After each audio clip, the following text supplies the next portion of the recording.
آج کا جو ٹاپک ہے وہ یہ ہے کہ درود پاک کی کثرت کرنے والوں کو سورۃ کوثر ضرور پڑھنی چاہیے۔ دیکھیں سورۃ کوثر شریف یہ قرآن کریم فرقان حمید کی مختصر صورت ہے، لیکن فضائل و برکات کے اعتبار سے اس کا مقام و مرتبہ بہت زیادہ ہے،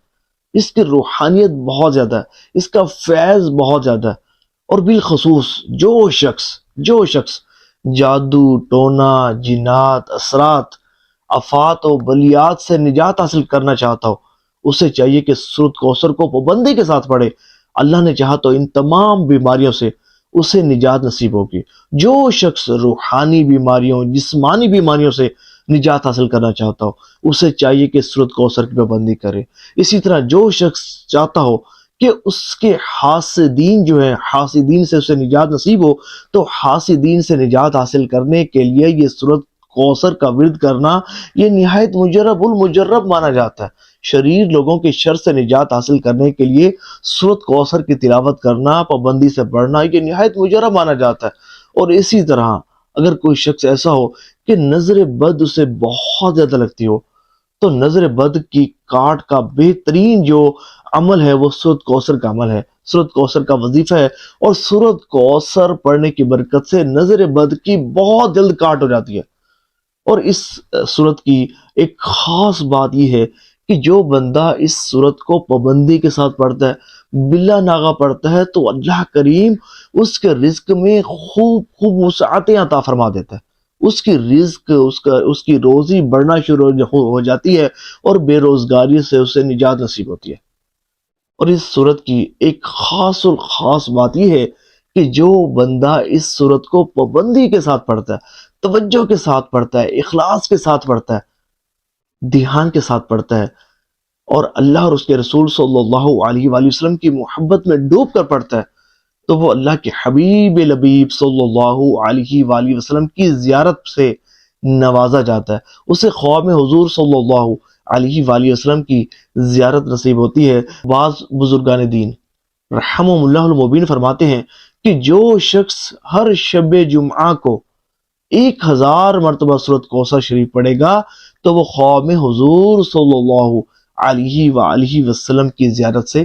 نوازا جائے گا۔ سبحان اللہ۔ اور سمجھے کہ جو شخص ایسا ہو کہ جس کی حاجات پوری نہ ہوتی ہوں، ہر طرح کا وظیفہ پڑھ کر دیکھ لیا لیکن اس کی حاجات پوری نہیں ہوتی، تو حاجات کو پورا کرنے کے لیے اگر وہ واقعی چاہتا ہے کہ اس کی حاجات پوری ہوں، تو یہ ایک مختصر عمل میں آپ کو بتا رہا ہوں، بڑی سے بڑی حاجت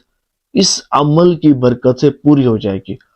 دیکھیں اس کی جو تعداد ہیں 921 اور 922، 3 دن اس تعداد کے مطابق سورۃ کوثر شریف کو پڑھے تو اللہ کی رحمت سے اس کی بڑی سے بڑی جو حاجت ہوگی وہ پوری ہوگی، بڑی سے بڑی پریشانی اور مصیبت اس عمل کی برکت سے اس کی دور ہوگی، اور بالخصوص اس عمل کے ساتھ ساتھ اس سے روحانی ترقی بھی نصیب ہوگی، روحانیت کو عروج بھی نصیب ہوگا۔ اور اگر کوئی شخص روزانہ کم از کم 43 ٹائمز 43 مرتبہ سورۃ کوثر شریف کو پڑھنے کو اپنا معمول بنا لینا، یا کم از کم اگر ہو سکے کوئی لمبا وظیفہ نہیں ہے، لمبا عمل نہیں ہے، صرف ایک تسبیح سورۃ کوثر شریف کی اپنے اوراد و وظائف میں شامل کر لے، تو اللہ کی رحمت سے یہ وہ اس کے لیے مبارک وظیفہ ہوگا کہ اس وظیفے کے بعد پھر اسے کسی بھی وظیفے کی حاجت پیش نہیں آئے گی۔ درود پاک کی کثرت کرے، اور اس کے ساتھ ساتھ ایک تسبیح روزانہ سورۃ کوثر شریف کی پڑھنے کو اپنا معمول بنا لے، وہ فیض اسے نصیب ہوگا، وہ روحانیت اسے نصیب ہوگی، وہ روحانیت کا عروج وہ دیکھے گا کہ جس کا وہ اندازہ بھی نہیں کر سکتا، اور خواب میں بھی اس کی روحانیت اپنی جھلک دکھائے گی۔ مقدس مقامات کی زیارت بھی نصیب ہوگی، حضور کی زیارت سے بھی مشرف ہوگا، رزق روزی میں بھی خوب برکتیں اسے نصیب ہوگی، عزت بھی خوب ملے گی، شہرت بھی خوب ملے گی، ترقیاں بھی بہت ملیں گی، کامیابیاں بھی بہت ملیں گی، اور اس کے ساتھ ساتھ حاسدین سے بھی نجات نصیب ہوگی، جادو ٹونا سحر جنات اثرات آفات اور بلیات سے بھی اسے نجات نصیب ہوگی، اور اللہ کریم اس کی رزق روزی میں بھی خوب برکاتیں عطا فرمائے گا۔